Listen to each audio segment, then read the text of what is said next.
défense et de sécurité sont instruites pour veiller au respect de ces mesures. Enfin, le gouvernement en appelle au sens de responsabilité de chaque citoyen pour l'observance stricte des dites mesures. Édouard Mouin-Ouro, secrétaire général du gouvernement.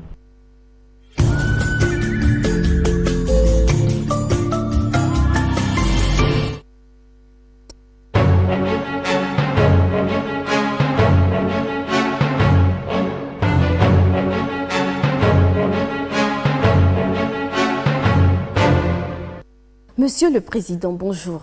Bonjour, madame. Merci de recevoir l'ORTB dans votre bureau, symbole du siège de vos inspirations, de vos réflexions et surtout de vos décisions. Pour moi, c'est un privilège dont je ne saurais abuser en ces temps difficiles. Mais d'abord, je voudrais me rassurer que vous êtes en pleine forme et que nous aurons un bel entretien. Je vais bien, madame, et merci. Alors, Monsieur le Président, depuis des semaines, le Bénin, à l'instar des autres pays du monde, est confronté à un choc sanitaire sans pareil pour notre génération. Et pourtant, vous êtes resté muet. Qu'est-ce qui justifie ce silence? Madame Kedja, vous avez dit choc sanitaire et vous avez bien raison. La situation sanitaire et le risque sanitaire auquel nous soumet le coronavirus sont préoccupants, sinon très grave. Mon gouvernement et moi-même avons pris la mesure de l'enjeu. Si mes compatriotes n'ont pas encore eu l'occasion de m'entendre en personne, c'est bien parce que je suis à la tâche, jour et nuit. Minute après minute, je m'implique personnellement dans tous les segments de la riposte. La collecte des données au plan national et international, leur analyse, l'appréciation des impacts sanitaires, médicaux, financiers, économiques et sociaux, les projections à court et moyen terme, la stratégie et la mise en œuvre d'actions, le suivi et l'évaluation des recommandations et des opérations. Je sais combien il est indispensable, utile de parler pour respecter les Béninois de mes concitoyens nous font confiance. J'ai consacré mon esprit à l'analyse sereine de la situation et de toutes ses implications.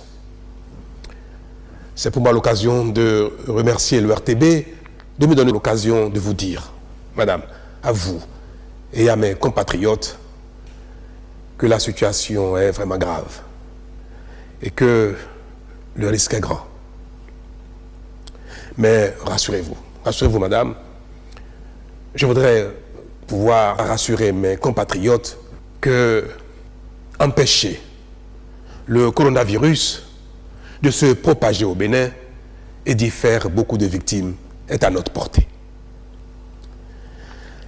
Les actions engagées par le gouvernement et les mesures prescrites sont susceptibles de nous faire gagner si chacun de nous joue bien sa partition. Mais, Monsieur le Président, ne trouvez-vous pas que votre gouvernement et vous-même avez manqué de promptitude dans la prise de décision et surtout que celles-ci ne sont pas aussi radicales qu'elles auraient dû être? Madame, la ligne de conduite du gouvernement est la définition et la prescription pertinente des actions et mesures de la riposte, ainsi que leur timing réaliste de mise en œuvre. Pour donner des résultats palpables, il y a des mesures qui doivent être mises en œuvre par package. Certaines mesures n'ont pas le même degré de pertinence partout et d'autres nécessitent même que les acteurs concernés disposent d'un minimum de temps pour s'apprêter. Il y a aussi des actions et des mesures qui ne sont pas soutenables trop longtemps dans notre contexte et pour lesquelles il faut trouver le bon timing de mise en œuvre. Vous savez, pour accompagner les réductions de mobilité et les confinements, les pays riches débloquent des sommes faramineuses et certains font même recours à des solutions monétaires à peine déguisées, voire la planche à billets, pour prévenir le chaos socio-économique inévitable autrement. Le Bénin, notre pays, à l'instar de la plupart des pays d'Afrique, ne dispose pas de ces moyens.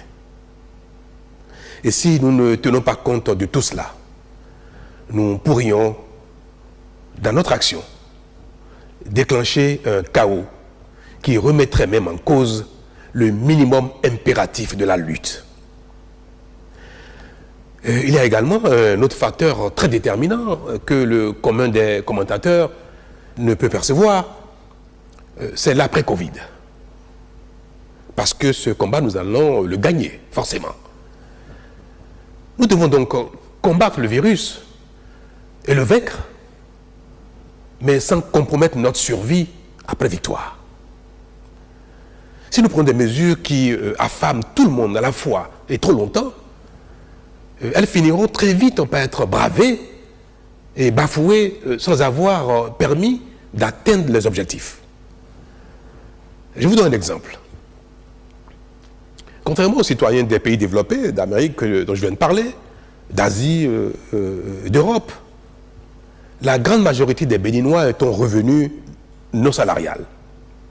Combien de personnes au Bénin ont un salaire mensuel et qui peuvent attendre 2, 3 semaines, 4 semaines, même sans travailler, et vivre des revenus du mois? Combien? Comment peut-on donc, dans un tel contexte, où la plupart de nos concitoyens donnent la popote avec les revenus de la veille, comment donc peut-on décréter sans préavis un confinement général de longue durée? Les mesures que nous venons de prescrire, madame, et qui vont entrer en vigueur dès demain, lundi, nous permettront d'empêcher la propagation du virus à l'intérieur du pays, tout en préservant l'activité économique dans une partie du territoire et en réduisant seulement la mobilité de certains acteurs dans la zone critique. C'est un exercice très difficile qui requiert sérénité, sang-froid et perspicacité. Nous avons pris des mesures, les mesures qui s'imposent, avec un sens de responsabilité et discernement. Nous veillerons donc, sans complaisance, à leur respect par tous. Alors finalement, Monsieur le Président, quelle est votre intime et profonde conviction par rapport à ce qui nous attend à court et à moyen terme? Madame, ce que je voudrais dire à mes compatriotes est que la menace est sérieuse. Elle est grave. Mais que nous avons collectivement les moyens d'y faire face. Notre survie individuelle et collective est entre nos mains. Elle est entre les mains de chacun d'entre nous, pris individuellement. Chacun de mes compatriotes, vous et moi, pris individuellement, est responsable désormais de notre survie. Nous n'avons pas besoin de beaucoup d'intelligence, de beaucoup de moyens, de beaucoup d'imagination.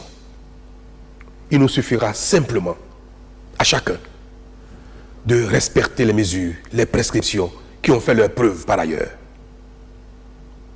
Cela nécessitera, c'est sûr, beaucoup de sacrifices. D'énormes sacrifices pour certains. Mais à la fin, chacun sera fier d'avoir joué sa partition, d'avoir lui aussi payé un certain prix et d'avoir vaincu lui aussi le coronavirus. Nous sommes une grande nation. Nous allons une fois encore en donner la preuve en éliminant le coronavirus de notre pays sans grand dégât. J'y crois. J'invite mes concitoyens à y croire parce que, comme je l'ai dit tout à l'heure, je veux le répéter, les moyens d'y parvenir sont à notre portée. Ils dépendent de chacun de nous. Nous sommes capables chacun de les mettre en œuvre, de les respecter avec juste un peu de volonté, de la discipline et l'envie, la volonté de consentir chacun un peu de sacrifice pour nous, pris ensemble et pour nous individuellement. Madame, mais ma conviction pour demain est que chacun de mes Béninois est capable de respecter les mesures, de faire l'effort qu'il faut. Ma conviction pour après-demain est que nous allons gagner et que nous allons continuer notre marche vers le développement. Monsieur le Président, ce fut un plaisir de nous entretenir avec vous. Je vous remercie. Merci, madame. Et je vous invite à donner l'exemple autour de vous. Et si chacun de nous peut faire pareil, faire ce qu'il faut, ce qui est prescrit, et en donner l'exemple, nous allons collectivement y arriver.